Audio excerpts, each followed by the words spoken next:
Frères et sœurs, l'heure est venue de prendre vos places. La réunion débutera dans quelques minutes.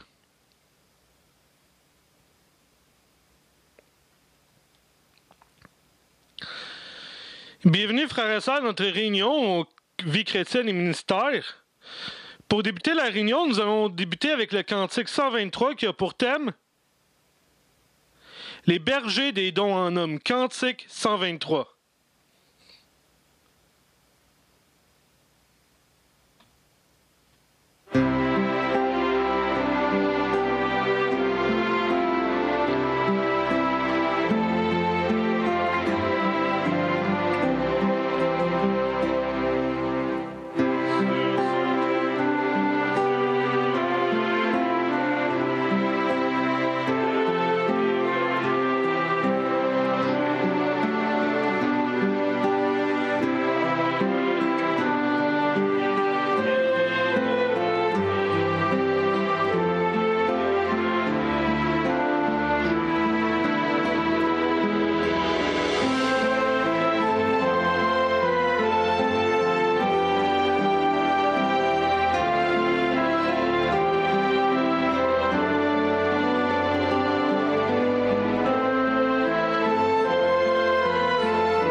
Ok, maintenant nous allons voir le discours joyau de la parole. Mais avant, on va faire une petite introduction de 3 minutes. Ou moins. De qu'est-ce que nous allons voir aujourd'hui. Premièrement, dans les joyaux de la parole, on va vouloir prêter attention à Néhémia était un surveillant remarquable. Comment que Néhémia il a été un surveillant digne de foi. On va vouloir aussi rechercher des perles spirituelles. On va parler de Néhémia. Pourquoi y a-t-il envoyé une lettre pourquoi Sanballat a envoyé une lettre ouverte à Néhémia? Puis on va voir aussi la lecture de la Bible. Qu'est-ce que ça nous apprend de Néhémia 6,14 à 7, le chapitre 7, le verset A. Dans Plecton ministère, on va voir le premier contact avec la sœur Cloutier et sœur Hélène Fournier. La nouvelle visite, ça va être donné par la sœur Allard et par le frère Allard. Alors, les Allard et Allard, comme le Dupont et Dupont, hein? OK, et cours biblique, ça va être donné par le frère Pierre Vaillancourt et la sœur Ginette Vaillancourt. Alors, un des deux étudiera quelque chose comme ça. Dans Vie chrétienne et ministère, on va vouloir pourquoi aspires-tu à servir les autres? Et on va voir une petite vidéo avec ça. Et l'étude biblique de la congrégation sera dirigée par le frère Joël Tremblay. Invitons le frère Joël Tremblay qui débutera avec le thème « Néhémia était un surveillant remarquable ».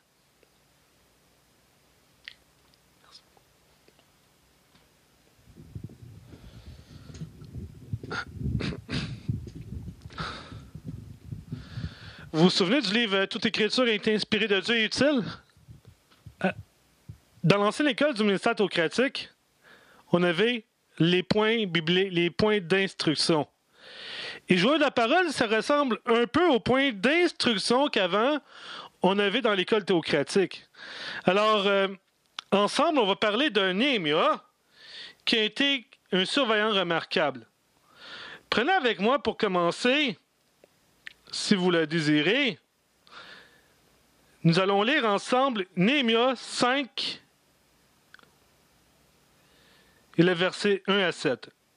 Et remarquez bien les points qui sont retirés. Nous lisons « Cependant, il y eut une grande clameur des gens du peuple et de leurs femmes contre leurs frères juifs. Il y en avait qui disaient « Nos fils et nos filles, nous les donnons en gage pour obtenir du grain, manger et rester en vie. » Il y en avait qui disaient « Nos champs, nos villes, nos maisons, nous les donnons en gage pour obtenir du grain pendant la disette. »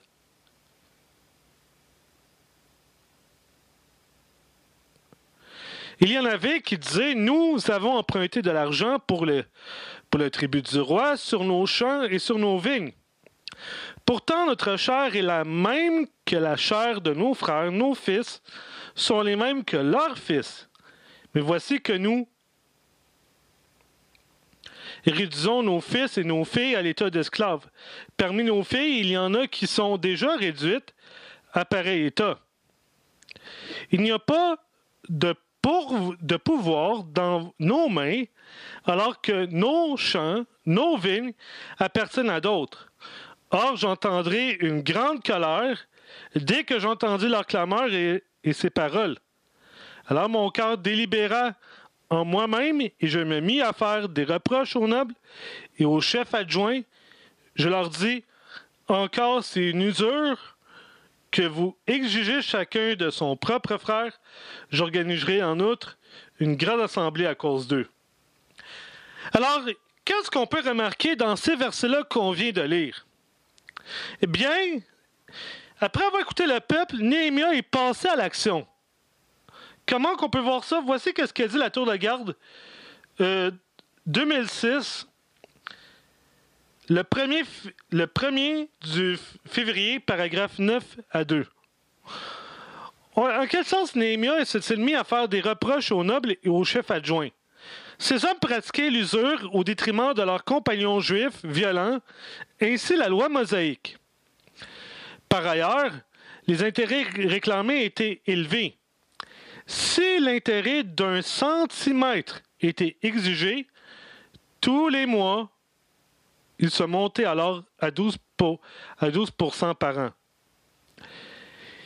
Alors, c'était cruel d'imposer cela à des gens, que les impôts et la famine accablaient des gens, mais Néhémia a fait des reproches aux riches, en ce sens qu'il a utilisé la loi de Dieu pour les reprendre, les réprimander et dénoncer leur mauvaise conduite. OK? Maintenant, nous allons continuer notre lecture en Néhémia 5, 14 à 19.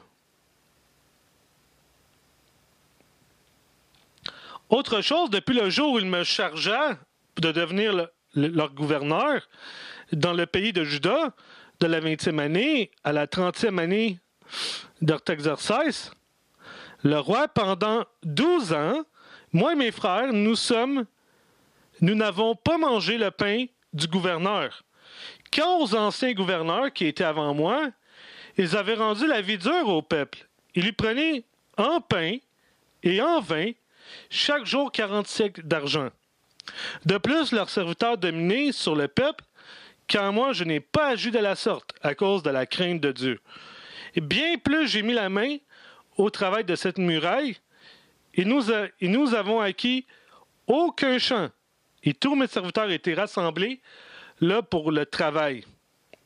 Les Juifs et les chefs adjoints, 150 hommes, et ceux qui venaient vers nous des nations qui étaient autour de nous, tout cela était à ma table. Quand ce qui était préparé chaque jour, un taureau, 6 moutons de choix et des oiseaux étaient préparés pour moi et tous les 10 jours, toutes sortes de vins en abondance.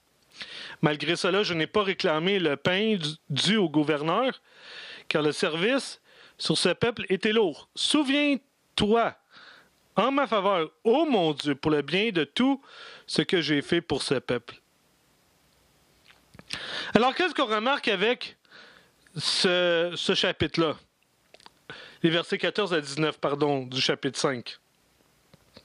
Bien, encore une fois, on remarque que Néhémie s'est montré humble, généreux et sage. Comment? Toujours la même tour de garde. On dit, pour les surveillants chrétiens, le gouverneur Néhémie est un remarquable exemple d'humilité, de désintéressement et de prudence. Pourquoi? Voici la raison.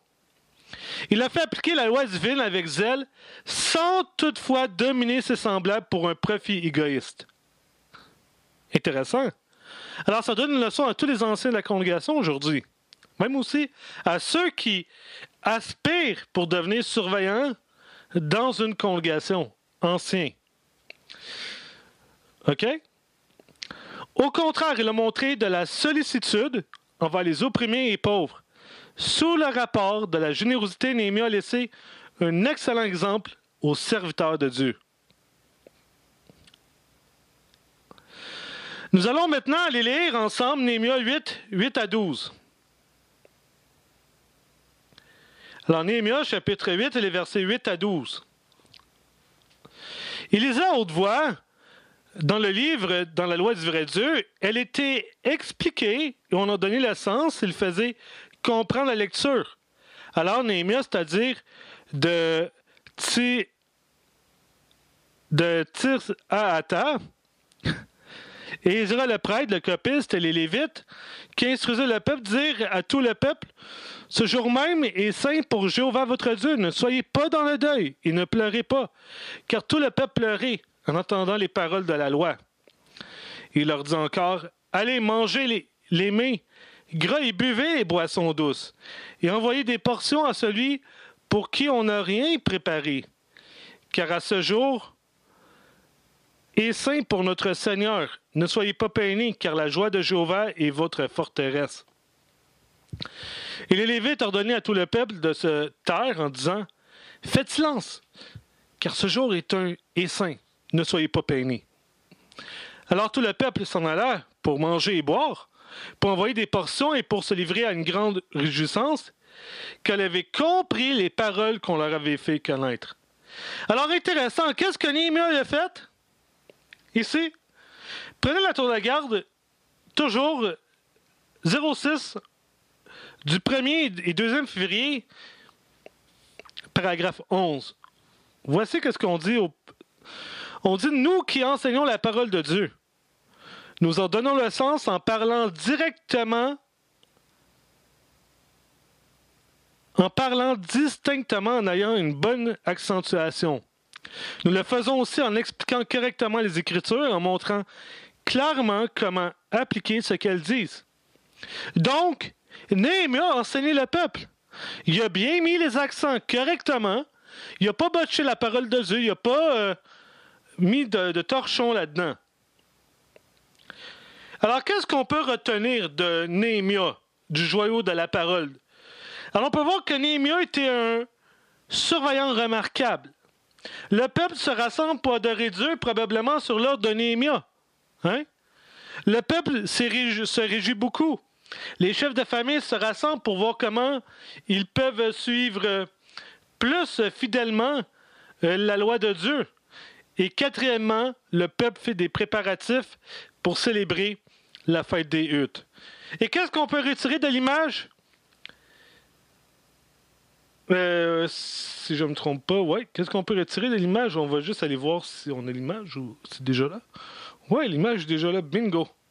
OK.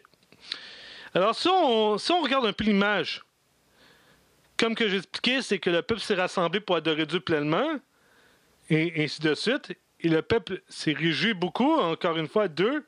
Ils sont contents et trois, les chefs de famille se rassemblent pour voir comment ils peuvent suivre plus fidèlement la loi de Dieu. Et le peuple fait des préparatifs pour célébrer joyeusement la fête des huttes. Donc, c'est tout pour ma partie. On va maintenant revenir avec le frère...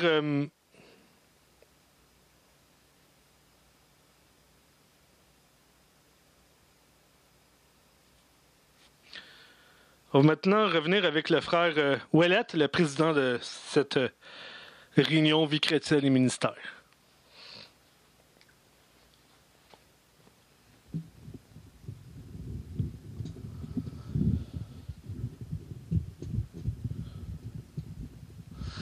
Merci beaucoup, frère Tremblay, pour avoir bien dirigé cette partie-là. Très bien faite, très bel enseignement de 10 minutes que nous avons vu. Maintenant, on va écouter Recherchons des perles spirituelles. Et on va inviter pour ça le frère Jean Allard.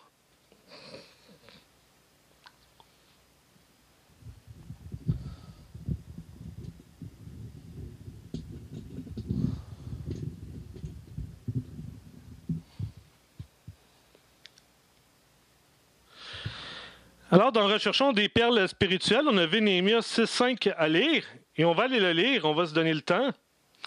Néhémie 6.5, on va demander à un volontaire, frère Coursol, Ariel. Finalement, Sanballat m'envoya son serviteur avec la même parole, une 5e fois, avec une lettre ouverte dans la main. Très bien, la question, pourquoi Sanballat a-t-il envoyé une lettre ouverte à Néhémie? Frère Beauchemin. Ben, envoyer une lettre ouverte, Sanballat souhaitait sans doute que les accusations mensongères qui aient été proférées soient connues publiquement. Il s'est peut-être dit que cela irriterait Néhémie au point qu'il interromprait les travaux pour venir répondre à ses accusateurs. Mais Sanballat a aussi pu penser que le contenu de la lettre angoisserait tant les Juifs qu'ils en viendraient à arrêter les travaux. Puis Néhémie ne s'est pas laissé intimider pour autant. Avec calme, il a continué à s'acquitter de la tâche que Dieu lui avait assignée. Très bien.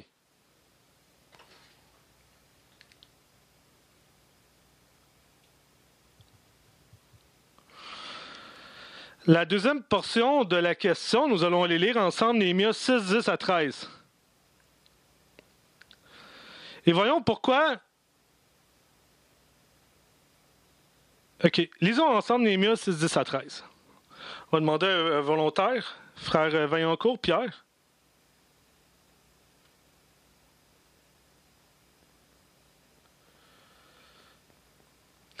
Et moi, j'entrerai dans la maison de Shemaïa, le fils de Delaïa, le fils de Méatébel.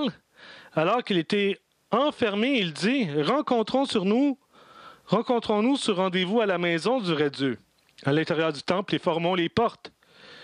Et fermons les portes du temple, car ils viennent pour te tuer. Oui, c'est la nuit qu'ils viennent pour te tuer. Mais je dis, un homme comme moi prendrait-il la fuite? Et quel homme tel que moi pourrait entrer dans le temple et vivre? Je n'entrerai pas. Je fais alors une enquête, et voici que ce n'était pas Dieu qui l'avait envoyé, mais il avait prononcé cette prophétie contre moi, parce que Tobia et Sanballat l'avaient soudoyé. Voici pourquoi on l'avait soudoyé. Pour que j'aie peur, et que j'agisse de la sorte, et que j'en vienne vraiment à pécher, alors à coup sûr cela deviendrait pour eux une occasion de me faire une mauvaise réputation, enfin de m'outrager. Alors pourquoi Néhémie n'a-t-il pas suivi le conseil de Shemaïa?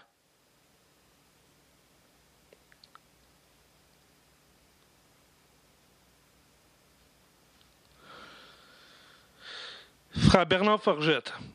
Parce que les ennemis de Néhémie se sont servis d'un traître, puis les Israélites, Shemaïa, il a tenté d'amener Néhémie à transgresser la loi de Dieu. Puis Shemaïa a dit à Néhémie, rencontrons-nous ce rendez-vous à la maison du vrai Dieu, à l'intérieur du temple, et fermons les portes du temple, car ils viennent pour te tuer. Donc, alors encore, on allait tenter d'assassiner Néhémie, mais il pourrait échapper à la mort en se cachant dans le temple, seulement n'étant pas prêtre, Néhémia aurait commis un péché. OK, très bien. Il fera trembler Joël. Alors, juste pour toucher un peu le commentaire à Bernard, à Frère Forgette. Néhémia n'était pas prêtre. Il aurait pu se cacher puis avoir peur, mais non, il aurait commis un péché comme que Frère Forgette le disait. Mais, s'il se cachait dans la maison de Dieu, enfreindrait-il la loi de Dieu dans le but de sauver sa vie? Voici ce qu'il dit Néhémia. Il dit « Quel homme tel que moi pourrait entrer dans le temple et vivre? Je n'entrerai pas. » Donc, on pourrait se demander la question, pourquoi Néhémia n'est pas tombé dans le piège, vu que dans le piège qui lui avait été tendu? Voici la réponse qu'une tour de garde disait. Il dit parce qu'il savait que même si Shemaiah était israélite comme lui, ce n'était pas Dieu qui l'avait envoyé. Un véritable prophète ne lui conseillerait jamais de violer la loi de Dieu. Donc, c'est là le point. Très bien. Et frère Forgette, Jean? Puis face à l'adversité, Néhémia ne s'est pas laissé vaincre par le mal. Peu de temps après, il a pu écrire finalement, la muraille fut terminée le 25e jour, dit Louis, en 52 jours. Alors, qu'est-ce que la lecture biblique de cette semaine m'apprend sur Jéhovah?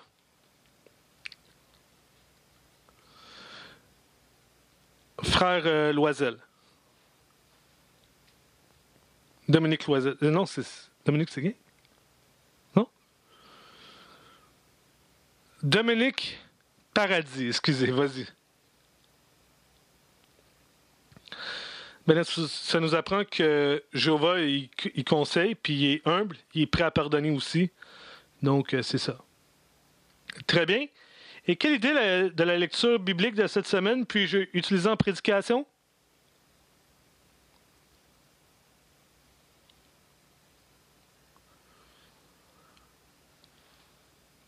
Frère Tremblay, Joël? L'obéissance. Très simple. L'obéissance, en un mot. Néhémia, il a obéi. Il n'a pas transgressé de loi. Il n'a pas dit, là, si je vais me cacher dans le temple, je vais peut-être être sauvé. Non. Il savait qu'il aurait pu commettre un péché, mais il ne l'a pas fait. Donc, il n'a pas utilisé le temple pour sauver sa vie, selon la phase du prophète. Non, il a obéi. Il n'a aucunement transgressé de loi, même s'il en avait eu l'occasion. Très bien. Merci beaucoup. C'est tout pour ma partie.